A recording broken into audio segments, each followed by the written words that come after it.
DICE has finally broken their silence regarding Battlefield 2042. The update comes from the Battlefield Twitter account posting 2 images, one with text detailing the direction DICE is taking along with a screenshot showcasing a new bundle, which is relevant to the update, and we'll talk more about that later. So to start, let's go over the first image. It reads, "You've waited patiently to hear from us on what we're doing to address the issues with Battlefield 2042 that you have told us about, and the direction you can expect to see us take in the months ahead. We're taking action on multiple fronts to address feedback and implement extensive fixes to the game, key features that are important to you, and getting team play where it needs to be. After the release of an update in early March, which will include improvements to scoreboards, subsequent updates will prioritize work that will include voice communication, which is VoIP, and player profile, a tighter squad loop, including a refined ping system, feedback-based improvements to gunplay, improved reward loop, expanded tools, modes, and tweaks to player experience gains in Battlefield Portal. With a focus on improving these core elements of the game, we've made the big decision to move Season 1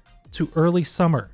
When Season 1 arrives in early summer, it will mark the start of a year where we'll deliver 4 seasons, 4 new specialists, and new locations along with more new content. For all of you who purchased the Year 1 Pass as a part of the Golden Ultimate Editions, we know this content is coming later than expected, so we're giving you all an exclusive bundle containing a specialist skin, weapon and vehicle skins, a melee weapon, and a player card, all to be delivered in the next update. We're also planning an improved player feedback process with all of you. As we begin working on new changes, including map design, we'll be sharing our efforts with you, knowing that your feedback on the progress is critical. We are committed to and focused on ensuring Battlefield 2042 lives up to our ambitions and your expectations. It's a task we're dedicated to accomplishing." It's nice to finally have some proper communication from DICE, as the community has been pretty concerned over what is going on with Battlefield 2042. The next update should update the scoreboard to something more traditional, but it seems that's all that will come with the update, I think.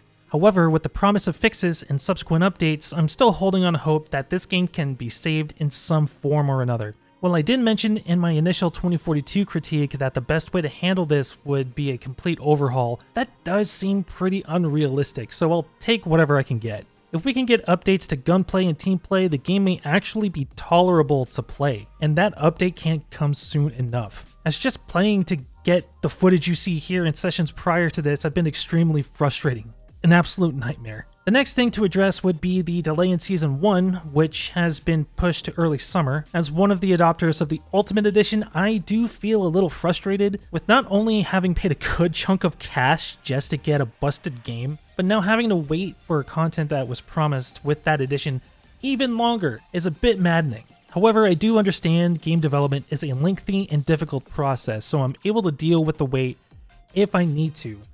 Though I can't say the same for others who are justifiably upset over the state of the game, and now with a longer wait time for new content. With all that being said, DICE is providing a bundle to adopters of the Golden Ultimate Editions as an apology for the extended wait time for seasonal content. While the gesture is nice, I can definitely see some backlash coming out of this just because it's a series of skins. Even with that in mind, even though it's just for McKay, the skin does kind of look neat.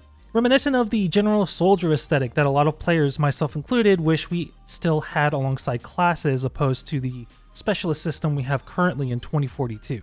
The rest of the skins I don't really care for, but I can acknowledge they're trying.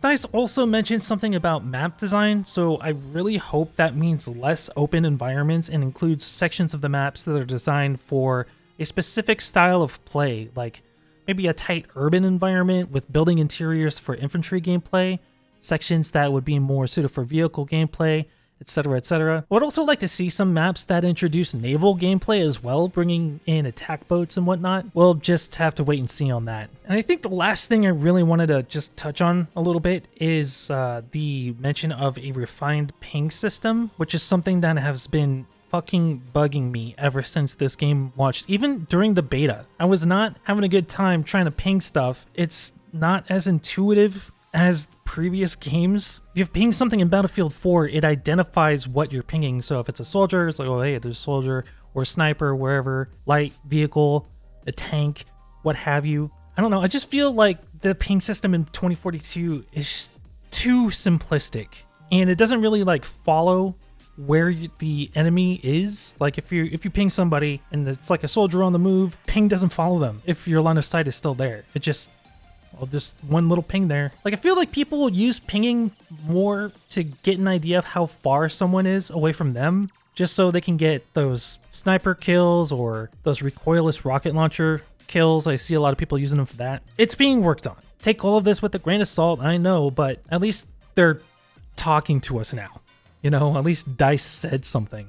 And just as a little side anecdote, I am trying to deal with this game.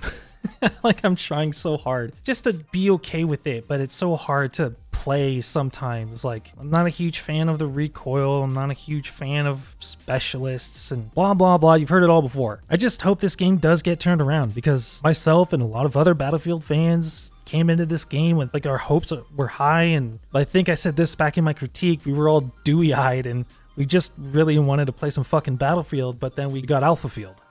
You know, all that being said, I really hope this game does get turned around. Whether that be built from the ground up thing, which again is unlikely, or we get a lot of small fixes, fine tuning, maybe even introduce an all-out war variant for classes specifically. I think that would be pretty cool, though I doubt they're going to get rid of specialists, even though you could easily just have them restricted to Hazard Zone, and that's where all the specialists will live, and you can have your cake and eat it too, I guess, but whatever. So I'm just hoping for the best, guys. I'm just hoping for the best. If they can deliver on this and fix the game to where it's at least tolerable for us Battlefield fans, I'll take that as a win. Even though this shit shouldn't have happened in the first place. Just saying. But given the circumstances, if they can turn this around, I'll be happy. Okay. That's all I had to say. If you like this video, hit that like button and subscribe buttons. It really helps me out get into the YouTube algorithm. It's always such a chore to get discovered on this fucking website, but whatever. You can find any social links down in the description below, and let me know what your thoughts are on this whole update. This, I don't want to call it like a roadmap, but it's basically a roadmap, right? Well, what do you think about all of this? Is this too little too late? Or is this something you're still willing to work with? Let me know in those comments down below. I'm MySpic13. I'm getting the fuck out of here, and I'll catch you next time.